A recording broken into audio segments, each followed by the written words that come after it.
Welcome to everyone. Continuation of process costing problem. The product of a company passes through two processes to completion known as A and B. So ஒரு company ப்ராடக்டை production பண்ணுறதுக்கு ரெண்டு process இருக்குது. அந்த ப்ராடக்டை complete பண்ணுறதுக்கு ரெண்டு process, ஏங்கிற ஒரு ப்ராசஸ், பிங்கிற ஒரு process. From past experience, it is ascertained that loss is incurred in each process. So முந்தின எக்ஸ்பீரியன்ஸை வச்சு பார்க்கும்போது லாஸ் கண்டிப்பாக இருக்குது அப்படின்னு சொல்லி ஒவ்வொரு ப்ராசஸ்லையும் இருக்குது அப்படின்னு சொல்கிறோம். ப்ராசஸ் ஏல 2%, ப்ராசஸ் பியில் 5% லாஸ் இருக்கும் அப்படிங்கிறான். In each case, the percentage of loss is computed on the number of units entering the process concerned. நமக்கே தெரியும் இந்த நார்மல் லாஸு நம்ம எதில் கண்டுபிடிப்போம் அப்படின்னா இன்புட்டில் கண்டுபிடிப்போம். அதுதான் அவனும் சொல்கிறான். ஸோ அந்த பர்சன்டேஜ் எதில் கால்குலேட் பண்ணணும் அப்படின்னா units entering the process concern, எவ்வளோ யூனிட் அந்த ப்ராசஸில் என்டர் ஆகுதோ அதிலேருந்து கண்டுபிடிக்கணும்னு சொல்கிறான். அவன் சொல்லாட்டாலும் நமக்கு தெரியும் நார்மல் லாஸ் எதில் தான் கண்டுபிடிக்கணும், இன்புட் யூனிட்டில் தான் கண்டுபிடிக்கணும். Then the loss of each process A scrap value. So அந்த லாஸ்க்கு ஸ்க்ராப் வேல்யூ கொடுக்குறான். என்ன வேல்யூ பாரு, the loss of process A and B is sold at ₹5 per unit, 5 per 10 units. அப்போ லாஸு அந்த நார்மல் லாஸுக்கு என்ன சொல்கிறேன் அப்படின்னா ரெண்டு ப்ராசஸுக்கும், ஏ ப்ராசஸ் பி ப்ராசஸ் ரெண்டோட நார்மல் லாஸுக்கும் ஸ்க்ராப் வேல்யூ என்ன அப்படின்னா ஒவ்வொரு 100 யூனிட்டுக்கும் ₹5. சரியா? எவ்வளவு? ஒவ்வொரு 100 யூனிட்டுக்கும் எவ்வளோ? ₹5 அப்படிங்கிறான். The output of each process passes immediately. Output of each process passes immediately to the next process and the finished units are passed into stock. So அப்போ ஒரு ப்ராசஸோட அவுட்புட்டு நெக்ஸ்ட் ப்ராசஸுக்கு இம்மிடியேட்டாக அது என்ன செய்யுது, இம்மிடியேட்டாக நெக்ஸ்ட் ப்ராசஸ் ஃபினிஷ்டு யூனிட்ஸாக மாறும். So இப்போ last ப்ராசஸில் அது ஸ்டாக்காக மாறும். சரியா? ஸோ இன்ஃபர்மேஷன் என்ன கொடுத்துருக்கான் பாரு, ப்ராசஸ் ஏ ப்ராசஸ் பி, மெட்டீரியல் கன்சியூம்டு ஏல 6000, பியில் 4000, டைரக்ட் லேபர் ஏல 8000, பியில் 6000, manufacturing expenses ஏல 1000, பியில் 1000. Then 20,000 units have been issued to process A at a cost of ₹10,000. So 20,000 unit issue பண்ணியிருக்கான் ப்ராசஸ் ஏக்கு. 20,000 யூனிட்டுக்கு செலவு எவ்வளோ அப்படின்னா ₹10,000. The output of each process has been as and up. So ஒவ்வொரு ப்ராசஸ்லையும் அவுட்புட் எவ்வளோ அப்படிங்கிறத கொடுத்துட்டான். ப்ராசஸ் ஏல 19,500, ப்ராசஸ் பியில் 18,800. That is output. அப்போது இந்த கணக்கில் ரெண்டு ப்ராசஸ் இருக்குது, ஏங்கிற ஒரு ப்ராசஸ், பிங்கிற ஒரு ப்ராசஸ். ரெண்டு ப்ராசஸ்க்கும் நார்மல் லாஸ் கொடுத்துட்டான். ப்ராசஸ் ஏக்கு 2%, ப்ராசஸ் பிக்கு 5%. அப்போது அந்த ப்ராசஸ் லாஸு, நார்மல் லாஸு எதில் கண்டுபிடிக்கணும் அப்படின்னா கண்டிப்பாக இன்புட்டில் தான் கண்டுபிடிக்கணும். அந்த ப்ராசஸோட இன்புட்டில் கண்டுபிடிக்கணும். அதுக்கோட ஸ்க்ராப் வேல்யூ கொடுத்துட்டான். ஒவ்வொரு 100 யூனிட்டுக்கும் ₹5 ரெண்டு ப்ராசஸுக்குமே. தென் ஒரு ப்ராசஸோட அவுட்புட்டு கண்டிப்பாக இமீடியட்டாக நெக்ஸ்ட் ப்ராசஸுக்கு இன்புட்டாக கொடுக்கணும். தென் லாஸ்ட் ப்ராசஸில் அது ஸ்டாக்காக மாறும். ஸோ ரெண்டு ப்ராசஸோட எக்ஸ்பென்சஸ் கொடுத்துருக்கான், material, direct labour, manufacturing expenses. தென் ஃபஸ்ட்டு ப்ராசஸில் எவ்வளோ யூனிட் இன்புட் கொடுத்துருக்கான் அப்படின்னா ப்ராசஸ் ஏல 20,000 யூனிட்ஸ் கொடுத்துருக்கான். அந்த 20,000 யூனிட்ஸுக்கு அமௌண்ட் எவ்வளோ அப்படின்னா ₹10,000 காஸ்ட்டு. அப்போ ஒவ்வொரு ப்ராசஸ்லேயும் அவுட்புட்டையும் கொடுத்துட்டான். ஏங்கிற ப்ராசஸில் 19,500, பிங்கிற ப்ராசஸில் 18,800. ஸோ ப்ராசஸ் அக்கௌண்ட் கேட்டிருக்கான். So as usual process account heading போட்டுக்கோ. ரெண்டு பக்கம் டெபிட் சைடில் பர்டிகுலர்ஸ் யூனிட்ஸு அமௌண்ட்டு, அதே மாதிரி கிரெடிட் சைடில் பர்டிகுலர்ஸ் யூனிட்ஸு அமௌண்ட். டெபிட் சைடில் ஃபஸ்ட்டு என்ன செய்யணும், material that is input, units introduced. எத்தனை யூனிட் இன்ட்ரடக்ஷன் கொடுத்தான்? 20,000 யூனிட் கொடுத்துருக்கான். அமௌண்ட்டு 10,000 சொல்லிட்டான். 20,000 யூனிட்டுக்கு எவ்வளோ செலவாச்சான்? ₹10,000 அமௌண்ட்டு அப்படின்னு சொல்லிட்டான். அப்போ 20,000 யூனிட் காலத்தில் போடு, 10,000 அமௌண்ட்டு காலத்தில் போடு. Then next material. இது ப்ராசஸ் ஏ அக்கௌண்ட், ஹெட்டிங்கே என்ன தான் ப்ராசஸ் ஏ அக்கௌண்ட். அப்போ ப்ராசஸ் ஏக்கு மெட்டீரியல் எவ்வளோ அப்படின்னா 6,000, டைரக்ட் லேபர் 8,000, மேனுஃபேக்சரிங் எக்ஸ்பென்சஸ் 1,000. மூணையும் டெபிட் சைடில் போட்டுக்கோ. சரியா? தென் நெக்ஸ்ட் கிரெடிட் சைடில் ஃபஸ்ட்டு என்ன போடணும், நார்மல் லாஸ் போடணும். By normal loss. Normal loss process ஏக்கு எவ்வளோ 2%. அந்த 2% எதிலேருந்து கண்டுபிடிக்கணும் அப்படின்னா இன்புட்லேருந்து கண்டுபிடிக்கணும், யூனிட்டில். இன்புட் யூனிட்டு ப்ராசஸ் ஏக்கு எவ்வளோ 20,000. அப்போ 20,000க்கு 2% அப்படின்னா எவ்வளோ ஆச்சு 400 யூனிட் ஆச்சு. நார்மல் லாஸ் யூனிட் எவ்வளோ 400 யூனிட்ஸ். அப்போ இதனோட ஸ்க்ராப் வேல்யூ அமௌண்ட்டு போடணும்ல நார்மல் லாஸுக்கு. அப்போ நார்மல் லாஸுக்கு அமௌண்ட்டு போடுறதுக்கு ஸ்க்ராப் வேல்யூ அவன் கொடுத்துருக்கான். என்ன கொடுத்துருக்கான் அப்படின்னா ஏ ப்ராசஸ் பி ப்ராசஸ் ரெண்டுக்குமே ஸ்க்ராப் வேல்யூ என்ன சொல்லிட்டான் அப்படின்னா 100 யூனிட்டுக்கு 5 ரூபா அப்படின்னு சொல்லிட்டான். அப்போது இங்கே எத்தனை யூனிட் நார்மல் லாஸு 20,000ல் 2% 400 யூனிட்டு. அப்போது ஒரு 100 யூனிட்டுக்கு 5 ரூபா அப்படின்னா இங்கே 400 யூனிட் இருக்குது. அப்போ 100க்கு 5 ரூபானா 400 யூனிட்டுக்கு எவ்வளோ 400 × 5 இப்போ இருக்குன்னு அப்படின்னா என்ன செஞ்சிடும் 400 × 5 ரூபா. சரியா 5 பைசா இல்லை 5 ருபீஸ். அப்போ 100 யூனிட்டுக்கு 5 ரூபானா 400 யூனிட்டுக்கு எவ்வளோ 20 ரூபா. அப்போ அமௌண்ட்டு காலத்தில் என்ன காட்டணும் 20 ரூபா காட்டணும். சரியா நெக்ஸ்ட்டு இங்கே அப்நார்மல் லாஸ் தான். ஏன் அப்நார்மல் லாஸ் அப்படின்னா ஒரு லைன் விடணும். நார்மல் லாஸ்க்கு அப்புறம் ஏற்கனவே உனக்கு முந்தின லெக்சர்லேயே சொல்லியிருக்கேன். நார்மல் லாஸு அதுக்கப்புறம் ஒரு லைனை விட்டுரு. தென் நெக்ஸ்ட்டு லைனில் பை ப்ராசஸ் பி. ப்ராசஸ் ஏவோட அவுட்புட்டு எங்கே போயிடும் ப்ராசஸ் பிக்கு போகும். சரியா அவுட்புட் எழுதலும் ட்ரான்ஸ்ஃபர்ட் ப்ராசஸ் பி. அவுட்புட் எவ்வளோன்னு சொல்லி கணக்கில் கொடுத்துருக்கான். ஏ ப்ராசஸில் அவுட்புட்டு 19,500 யூனிட்டு. ஸோ யூனிட் காலத்தில் 19,500 போட்டுரு. சரியா அப்போ அதுக்கு வேல்யூ கண்டுபிடிக்கணும். அதுக்கு முன்னாடி வேல்யூ கண்டுபிடிக்கிறதுக்கு முன்னாடி என்ன செஞ்சிரு அப்படின்னா யூனிட் காலத்தை என்ன செய் ஃபஸ்ட்டு டோட்டல் பண்ணு. யூனிட் காலம் எவ்வளோ இருக்குது 20,000 யூனிட் இருக்குது டெபிட்டில். க்ரெடிட்டில் அவுட்புட்டில் ஒரு 19,500. தென் நார்மல் லாஸ் ஒரு 400. அப்போ எவ்வளோ ஆச்சு 19,900. மீதி இருக்கிற 100 யூனிட்டு அப்நார்மல் லாஸ். சரியா க்ரெடிட் சைடில் தான் பேலன்ஸ் வருது. அப்போ க்ரெடிட் சைடில் வந்து அது அப்நார்மல் லாஸ், டெபிட் சைடில் வந்து அது அப்நார்மல் கெயின். அப்போது க்ரெடிட் சைடில் அந்த நார்மல் லாஸுக்கும் ப்ராசஸ் பிக்கு ட்ரான்ஸ்ஃபர் பண்ணுற அவுட்புட்டுக்கும் இடையில் ஒரு லைன் விட சொன்ன பார்த்தியா, அதில் அப்நார்மல் லாஸ் அப்படின்னு போட்டு 100 ருபீஸ் 100 யூனிட் போட்டுக்கோ.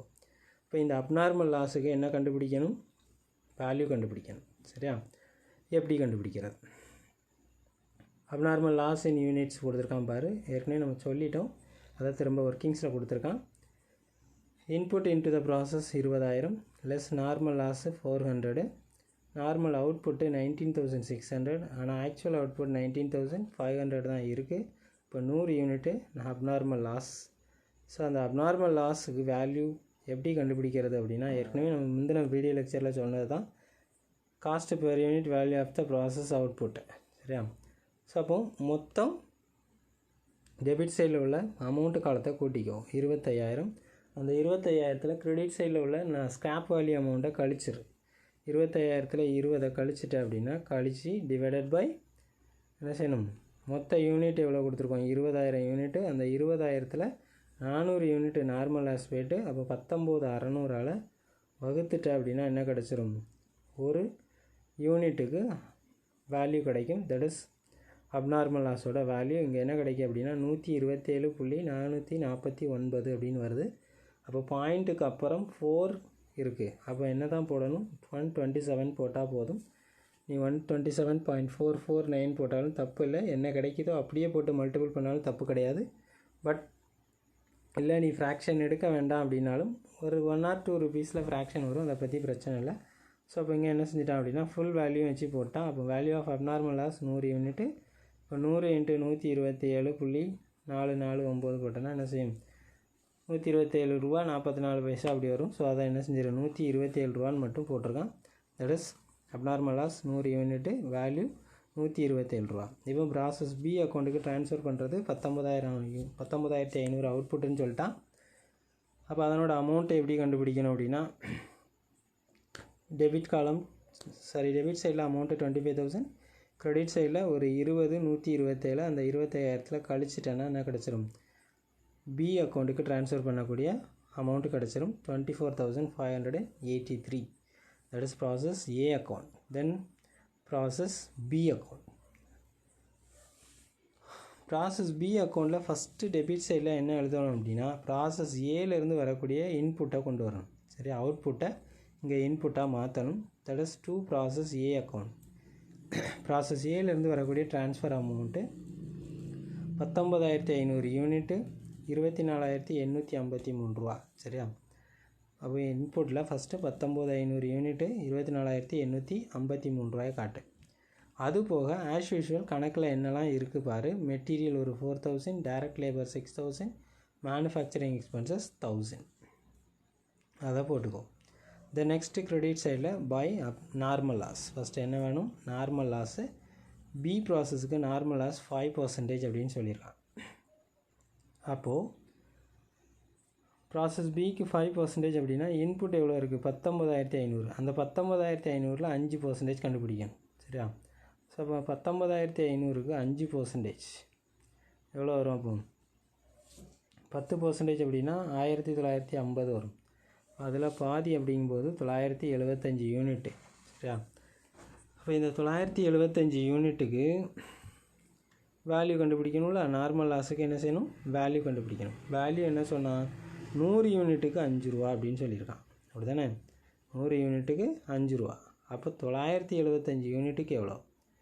அப்போ 900 யூனிட்டுக்கு 45 ரூபா. அப்போ அந்த 75 யூனிட்டுக்கு என்ன செஞ்சிடும்? ஒரு 3 ரூபா 75 பைசா வரும். ஸோ அப்போ 48 ரூபா 75 பைசா நார்மல் லாஸ், ஸ்க்ராப் வேல்யூ. தென் ஆஸ் யூஷுவல் ஒரு லைனை விட்டுறலாம். இங்கேயும் இங்கே அப்நார்மல் லாஸ் இல்லை.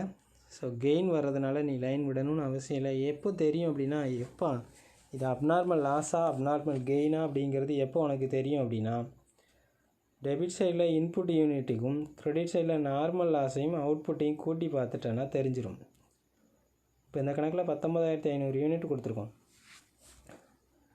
இன்புட்டு கொடுத்துருக்கோம். அவுட்புட்டு 18800 வந்துட்டு நார்மல் லாஸ் ஒரு 975 போயிட்டு அப்போ அதிகமாக ஆகிட்டு. சரியா? இன்புட்டை விட அவுட்புட் என்ன செஞ்சுட்டு, அவுட்புட்டு நார்மல் லாஸு சேர்ந்து வர்றது என்ன செஞ்சுட்டு அதிகமாகிட்டு. அப்போ கண்டிப்பாக என்ன செஞ்சிடும்? கிரெடிட் சைடு யூனிட் காலம் அதிகமாக, யூனிட் அமௌண்ட் அதிகமாகிட்டு. ஸோ அதனால் என்ன செஞ்சிடும்? அப்நார்மல் கெயின் தான். ஸோ அப்போது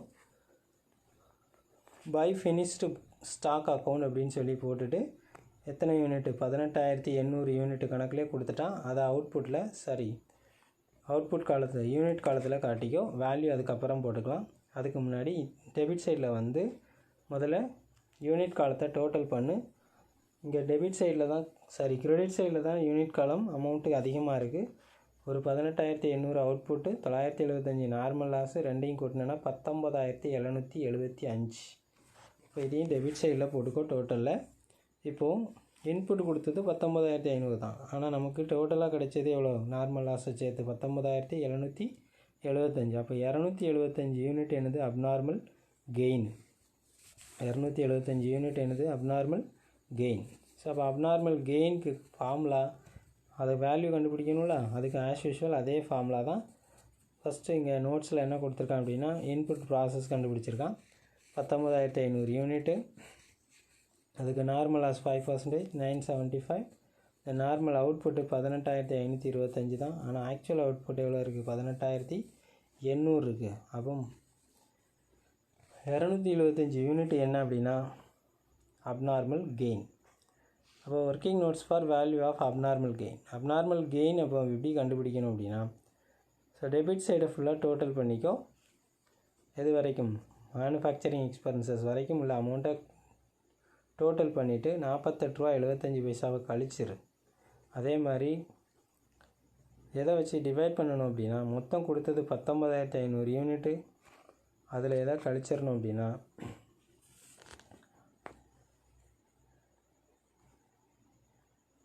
975 யூனிட்டை கழிச்சிரு. சரியா? எவ்வளோ கழிச்சிடணும்? 975 யூனிட்ஸை கழிச்சிட்டோம் அப்படின்னா என்ன கிடச்சிரும்? 18800 ப்ளஸ் 975. சரியா? 18800 ஒரு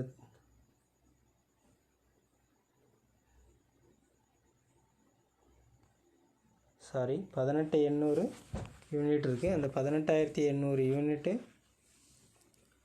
அதில் எதை கழிக்கணும் அப்படின்னா, ஒரு 275 யூனிட் என்ன செஞ்சுட்டு நமக்கு கெயின் இருக்குது. சரியா? அப்போ இங்கே கூட்ட முடியாது, கழிக்கணும்.